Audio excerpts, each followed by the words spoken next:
Hello guys, today we are going to talk about the documents requirement और documents required किस चीज के लिए। जो लोग हमें पहले से देख रहे हैं वो जानते हैं कि मैं यहाँ पर सिर्फ नर्सरी एडमिशन के लिए बात करने आती हूँ for the session 25 to 26 nursery admission in Delhi.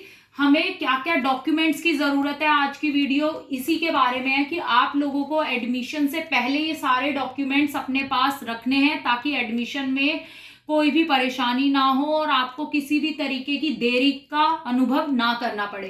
तो जो डॉक्यूमेंट्स हैं उनको मैंने लिखा भी हुआ है कि क्या क्या डॉक्यूमेंट्स चाहिए। एक बार मैं उनको फिर से आपको बता देती हूँ क्योंकि सुनकर हमें ज्यादा समझ में आता है। सबसे पहले हमें बच्चे का आधार कार्ड चाहिए। तो अगर आपके पास आधार कार्ड नहीं है या उसमें एड्रेस दूसरा है या गलत है, कोई भी मिस्टेक है, तो आप उसको करेक्ट करा ले क्योंकि स्कूल वाले आधार कार्ड को ही प्रायोरिटी पे रखते हैं। उसमें जो नेम होगा, डेट ऑफ बर्थ होगी, वही वो मानेंगे जो एड्रेस होगा। तो सबसे पहले हमें बच्चे का आधार कार्ड चाहिए। उसके बाद सेकंड नंबर पे पासपोर्ट साइज फोटोग्राफ्स चाहिए बच्चे की। एटलीस्ट 2 आपके पास होनी ही होनी चाहिए और कोशिश कीजिएगा कि जो आप ऑनलाइन फॉर्म पे अपलोड कर रहे हैं सेम फोटोग्राफ्स आपके पास हो। तीसरा आता है print out of field application form. इसमें इसकी जरूरत ज्यादा पड़ती नहीं है क्योंकि आजकल डिजिटलाइज्ड हो गया है सब कुछ, लेकिन फिर भी आप एक print out for safer side अपने पास रखें जो भी आप एप्लीकेशन फॉर्म भर रहे हैं उसका। तीसरा आता है proof of residence. Proof of residence में बच्चे का नहीं लगेगा, sorry, fourth point is proof of residence. इसमें प्रूफ ऑफ रेजिडेंस जो है वो बच्चे का नहीं लगेगा, पेरेंट्स का लगेगा। तो प्रूफ ऑफ रेजिडेंस के लिए आप as a parents Aadhaar card, voter ID, electricity bill या गैस बिल, ये सब आप दे सकते हैं। उसके बाद आता है बर्थ सर्टिफिकेट। बर्थ सर्टिफिकेट आज का टाइम है, 21st सेंचुरी चल रही है, तो सबके पास होता ही होता है। जब बच्चा जन्म लेता है तभी हॉस्पिटल वाले इसको बनवा देते हैं, और अगर किसी का बना नहीं है तो आप बनवा लीजिए अगर ये बन सकता है तो। पर अकॉर्डिंग टू मी जैसे ही बच्चे का जन्म होता है, ये जहां भी बच्चे का जन्म होता है वो बनवा देते हैं, वहां से मिल जाता है। उसके बाद आता है ट्यूशन फी रिसिप्ट। अब ये ट्यूशन फी रिसिप्ट सिर्फ सिबलिंग के केस में है क्योंकि ट्यूशन फी बच्चे के एडमिशन होने के बाद ही एक पेरेंट्स देता है स्कूल को। तो अगर उसका कोई बड़ा भाई बहन स्कूल में है और उसे सिबलिंग के पॉइंट मिल रहे हैं सिबलिंग के, तो वो ट्यूशन फी की रिसिप्ट आपको एज अ प्रूफ डॉक्यूमेंट्स में चाहिएगी, तो आप इसको भी रखिएगा।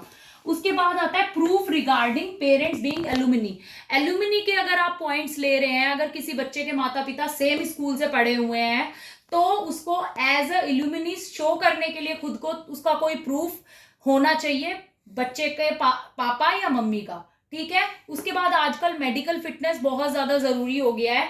ये मेडिकल फिटनेस कुछ भी नहीं है, जिस डॉक्टर से आपके बच्चे का वैक्सीनेशन हुआ होगा वो डॉक्टर आपको ये मेडिकल फिटनेस लिखकर दे देगा, या जिस भी खांसी जुकाम फीवर या छोटी मोटी तबीयत खराब के लिए आप किसी भी डॉक्टर को रेफर करेंगे जो भी आपको थोड़ा बहुत जानता होगा। अगर वो आपके बच्चे को चेक करके या जानता होगा तो वो वैसे ही मेडिकल फिटनेस आपके बच्चे का बना देगा, क्योंकि डॉक्टर को पता होता है बच्चा ठीक है, प्रॉपरली उसका वैक्सीनेशन हुआ है या नहीं हुआ। बेसिकली ये वैक्सीनेशन के लिए होता है कि टाइमली बच्चे का वैक्सीनेशन हुआ है। उसके बाद आता है फैमिली फोटोग्राफ्स। फैमिली फोटोग्राफ्स में मम्मी पापा बच्चे का कंबाइंड एक फोटोग्राफ होना चाहिए, जो आजकल स्कूल मांगने लगे हैं for security purpose, for safety purpose. उसके बाद आता है पेरेंट्स पासपोर्ट साइज फोटोज। ये फोटोज क्यों चाहिए होती है मम्मी पापा की अलग अलग, क्योंकि आजकल बच्चे का जो आई कार्ड बनता है उसकी बैक साइड मम्मी और पापा दोनों की फोटो लगी होती है, और अगर कोई सिंगल पेरेंट है तो सिंगल पेरेंट की फोटो लगी होती है। लेकिन आजकल ये जरूरी है, तो आप ये सब डॉक्यूमेंट्स अपने पास रेडी रखिए before starting the admission process, क्योंकि अगर एक भी डॉक्यूमेंट आपके पास कमी होगी तो प्राइवेट स्कूल्स आपको कभी कभी अंडरटेकिंग का टाइम देते हैं, कभी कभी नहीं देते हैं। तो आपके बच्चे के एडमिशन में किसी भी तरीके का कोई भी कमी ना रह जाए, उसके लिए आप ये डॉक्यूमेंट्स अपने पास तैयार रखिए।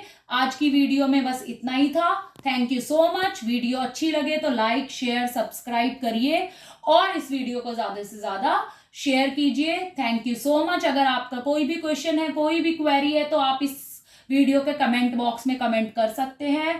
Thank you, take care.